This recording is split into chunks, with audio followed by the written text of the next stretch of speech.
वंदे अटल बिहारी वाजपेयी, अटल बिहारी वाजपेयी, अटल बिहारी वाजपेयी।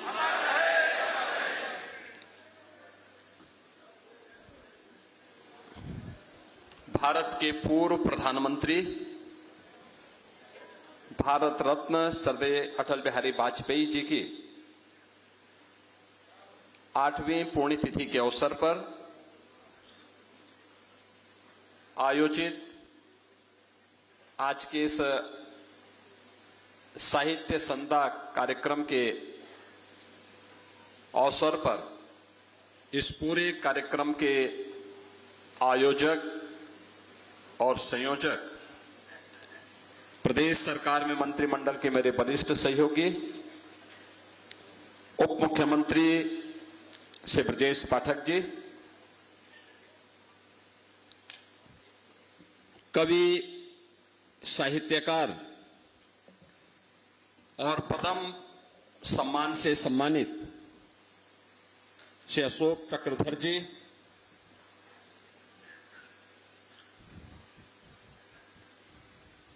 प्रदेश सरकार में मंत्रिमंडल के मेरे सहयोगीगण, चौधरी भूपेंद्र सिंह जी, दारा सिंह चौहान जी, दयाशंकर मिश्रा दयालु जी, दयाशंकर सिंह जी, लखनऊ की महापौर श्रीमती सुषमा खड़गवाल जी, माननीय सांसद श्री अमरपाल मौर्य जी, माननीय सांसद ब्रजलाल जी, पूर्व सांसद अशोक वाजपेयी जी, सभी माननीय जनप्रतिनिधिगण और स्वर्गीय अटल बिहारी वाजपेयी फाउंडेशन से जुड़े हुए सभी पदाधिकारीगण और उपस्थित बहन और भाइयों,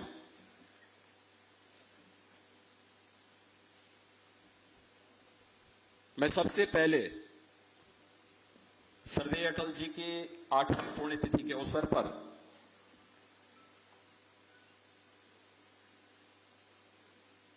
उनकी स्मृतियों को नमन करते हुए प्रदेशवासियों की ओर से विनम्र श्रद्धांजलि अर्पित करता हूं। भारतीय राजनीति में 6 दशक से अधिक का कार्यकाल, एक लंबे समय तक जिनकी उपस्थिति भारतीय राजनीति में रही हो, निष्कलंक और एक निष्कपट राजनीति को स्वर्गीय अटल जी ने आगे बढ़ाया।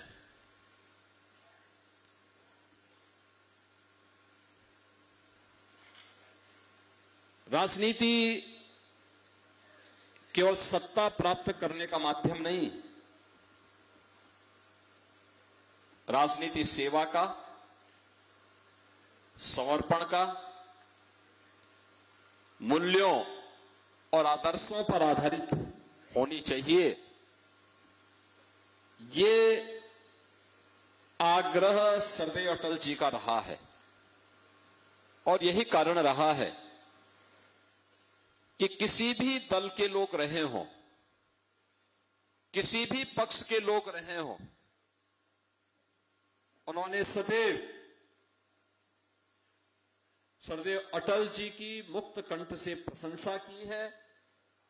और अटल जी का जो दूसरा पक्ष था वह था राष्ट्र प्रथम का भाव।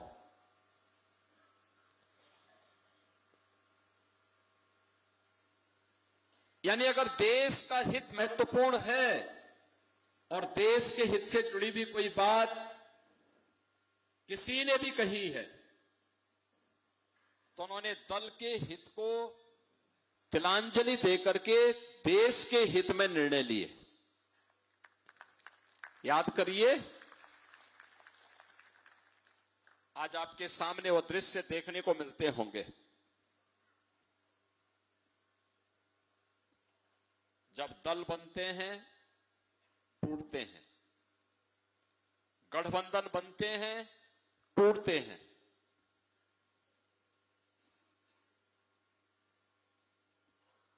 क्षणिक से स्वार्थ के लिए स्वयं का स्वार्थ सिद्धि नहीं हुआ तो वहां के ताने बाने को छिन्न भिन्न करने के लिए लोग उतारू हो जाते हैं। लेकिन सरदेव अटल जी ने एक बार नहीं, अनेक बार उस प्रकार का उदाहरण प्रस्तुत किया। 1971 में भारत और पाकिस्तान का युद्ध था। बांग्लादेश के अंदर पाकिस्तान के द्वारा किए जाने वाले अमानवीय अत्याचार के खिलाफ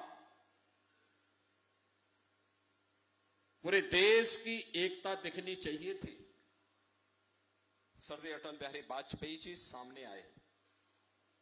उन्होंने बांग्लादेश मुक्ति के पूरे अभियान को पूरा समर्थन दिया। आज ऑपरेशन सिंदूर में कांग्रेस के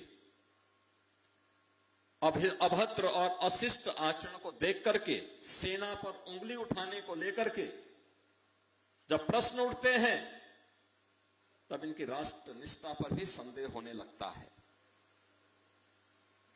यही स्थिति आपातकाल के दौरान भी हम लोगों ने देखा। सरदार अटल जी ने आपातकाल के दौरान दल से महत्वपूर्ण देश को माना और उन्होंने उस समय भारतीय जनसंघ का विसर्जन करते हुए उस समय उन्होंने जनता पार्टी में उसका विलय किया और लोकतंत्र को भारत के अंदर पुनर्जीवित करवाया। आज जो हर व्यक्ति लोकतंत्र का एहसास करता है, सदैव जयप्रकाश जी के नेतृत्व में चले हुए उस आंदोलन में सबसे महत्वपूर्ण भूमिका किसी दल की थी तो भारतीय जनसंघ की थी और भारतीय जनसंघ ने उस पूरे अभियान में बढ़ चढ़ करके भाग लिया।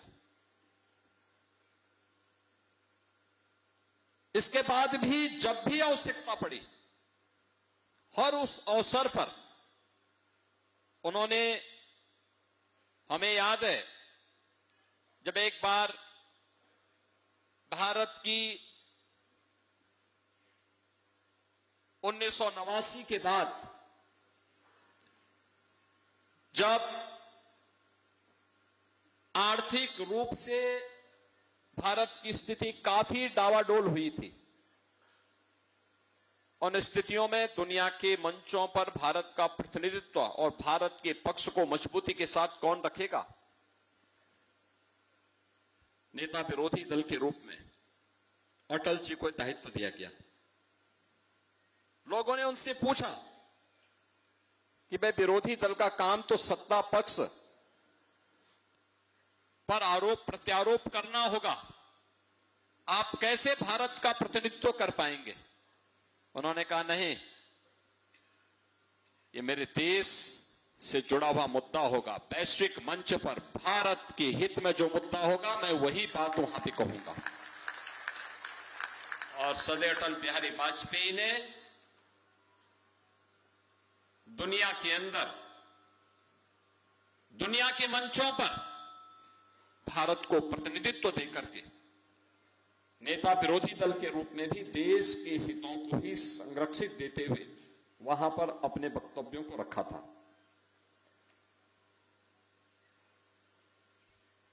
उन्नीस सौ 1990 का दशक भारत की राजनीति के लिए एक बहुत महत्वपूर्ण दशक रहा है।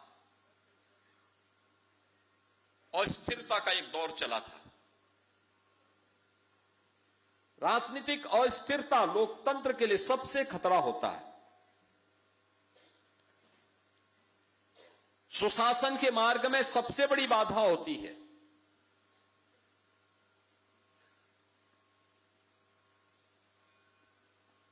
आम जन को उसकी आवश्यकताओं से वंचित करने कि साजिश का एक हिस्सा होता है। आपने देखा होगा 89 के बाद 91, फिर 96, फिर 98, फिर 99, लगातार चुनाव चुनाव चुनाव चुनाव। राजनीतिक अस्थिरता को स्थिरता में बदल करके समन्वयवादी राजनीति को आगे बढ़ाने का काम श्रद्धेय अटल बिहारी वाजपेयी जी ने किया। आज भारत के अंदर जो सुशासन दिखता है, आदरणीय प्रधानमंत्री श्री नरेंद्र मोदी जी ने 25 दिसंबर की तिथि को श्रद्धेय अटल बिहारी वाजपेयी जी की जन्म तिथि को देश के अंदर सुशासन दिवस के रूप में इसीलिए आयोजित करवाया, क्योंकि राजनीतिक अस्थिरता से स्थिरता के दौर को लाना और सुशासन के लक्ष्यों को प्राप्त करना। 3 बार भारत के प्रधानमंत्री अटल जी थे। विदेश मंत्री के रूप में उन्होंने काम किया और एक निष्कलंक छवि के रूप में देश को उन्होंने अपना यशस्वी नेतृत्व दिया।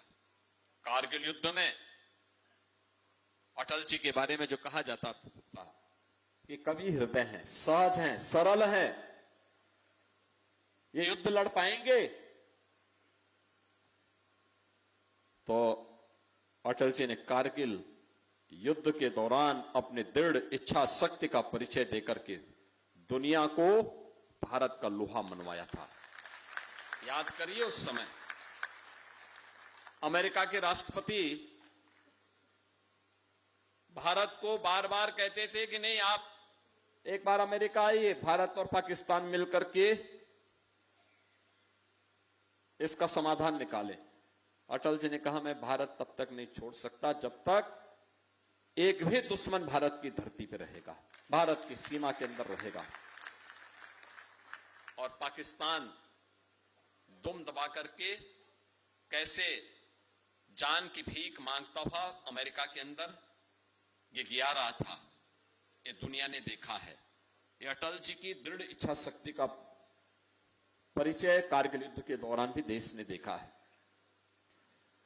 देश के अंदर इंफ्रास्ट्रक्चर कैसे होना चाहिए, या देश के अंदर अन्न योजना कैसे होनी चाहिए,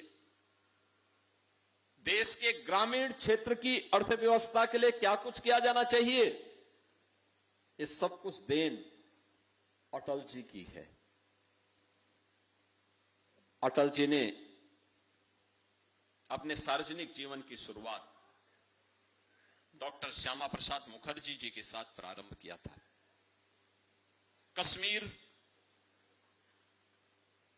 में धारा 370 को समाप्त करने परमिट सिस्टम को समाप्त करने के खिलाफ उनका आंदोलन चला था। और आज आदरणीय प्रधानमंत्री जी के नेतृत्व में भारत कश्मीर को धारा 370 से मुक्त करते हुए श्रद्धेय अटल जी के उस सपने को, जो डॉक्टर श्यामा प्रसाद मुखर्जी ने वो सपना देखा था, वह सपना आज कश्मीर के अंदर साकार हुआ है। श्रद्धेय अटल जी के वे सभी विचार आज प्रासंगिक होते हुए दिखाई दे रहे हैं, जो उन्होंने अलग अलग समय में देश के लिए दिए हैं, समाज को एक नई प्रेरणा के रूप में गढ़े हैं, उसे आगे बढ़ने का काम किया है। आज के इस अवसर पर जब हम श्रद्धेय अटल जी की 8वीं पुण्यतिथि के अवसर पर यहां एकत्र हुए हैं, अटल जी की शताब्दी महोत्सव का वर्ष, और हमें प्रसन्नता है कि उन्हीं के आशीर्वाद से आदरणीय प्रधानमंत्री जी के मार्गदर्शन में उत्तर प्रदेश सरकार ने इसी लखनऊ में, जिस लखनऊ ने 5 बार उन्हें सांसद चुना, इसी लखनऊ में राष्ट्र प्रेरणा स्थल श्रद्धेय अटल जी की स्मृतियों का एक जीवंत स्मारक आज लखनऊ में बना हुआ है। प्रदेश का पहला मेडिकल यूनिवर्सिटी श्रद्धेय अटल बिहारी वाजपेयी जी के रूप में इसी लखनऊ में स्थापित हो चुका है। सारे मेडिकल कॉलेजेस उसी से एफिलिएटेड हैं। उनकी प्रथम कर्मभूमि बलरामपुर में सरदेव अटल जी के नाम पे मेडिकल कॉलेज का निर्माण युद्ध स्तर पर चल रहा है। नए सत्र में वहां प्रवेश भी प्रारंभ होंगे। उनका पैतृक जो आवास था, पैतृक जो गांव था, वह आगरा जनपद के बटेश्वर में, वहां पर सरदेव अटल जी की भव्य प्रतिमा के साथ ही एक म्यूजियम और स्मारक के निर्माण का कार्य वहां पे संपन्न हुआ है। उत्तर प्रदेश सरकार अपने दिवंगत नेता के प्रति उनके मूल्यों, उनके आदर्शों पर चलते हुए अपनी विनम्र श्रद्धांजलि अर्पित कर रही है। आज के इस अवसर पर, 8वीं पुण्यतिथि के अवसर पर, यहां पर हमारे चूंकि अटल जी की ख्याति एक कवि के रूप में, एक लेखक के रूप में, एक साहित्यकार के रूप में भी रही है, और यहां पर एक सुविख्यात कवि के रूप में अशोक चक्रधर जी आज हमारे बीच में उपस्थित हुए हैं। सुप्रसिद्ध गायिका के रूप में श्रीमती मालिनी अवस्थी जी यहां पर आई हुई हैं। मैं इन दोनों का इस अवसर पर अभिनंदन करता हूं, सरदेव अटल जी की स्मृतियों को नमन करता हूं, उन्हें विनम्र श्रद्धांजलि अर्पित करता हूं। और प्रतिवर्ष, यानी वर्ष में 2 ऐसे अवसर जरूर आते हैं जब सरदेव अटल जी का स्मरण हम बड़े पैमाने पे कर पाते हैं, और वह सरदेव अटल बिहारी वाजपेयी फाउंडेशन के माध्यम से हमारे डिप्टी सीएम श्री ब्रजेश पाठक जी ने लगातार इन कार्यक्रमों को आगे बढ़ाया है। यानी ये कम देखने को मिलता है। अक्सर होता है लोग 1 बार 2 बार में भूल जाते हैं। आज का दृश्य आप देख रहे होंगे, बहुत सारी जगह किस किस प्रकार के दृश्य देखने को मिल रहे हैं। लोग अपने परिवार को भूल जाते हैं।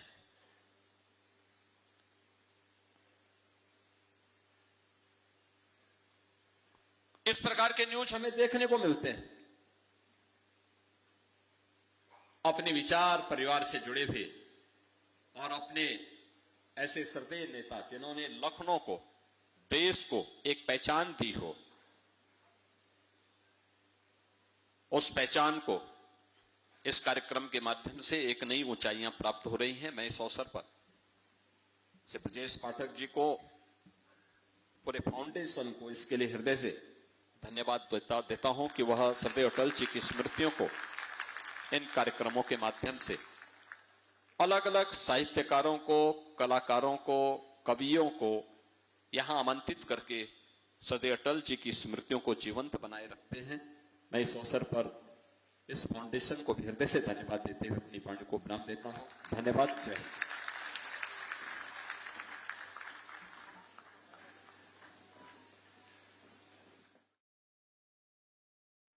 भारत रत्न अटल बिहारी वाजपेयी की पुण्यतिथि के मौके पर कार्यक्रम आयोजित किया गया। सीएम योगी ने जो जीवन काल रहा पूर्व प्रधानमंत्री अटल बिहारी वाजपेयी का, उन्होंने किस तरीके से विपक्ष में रहते हुए भी भारत का मान विदेशों में बढ़ाया, इस बात का भी जिक्र किया। सभी दलों ने अटल जी की प्रशंसा की। ये कहना है सीएम योगी का, दुनिया ने कारगिल में भारत की ताकत देखी, क्योंकि उस समय प्रधानमंत्री के पद पर अटल बिहारी वाजपेयी थे। तो भारत रत्न अटल बिहारी वाजपेयी की पुण्यतिथि पर श्रद्धांजलि सभा का आयोजन किया गया।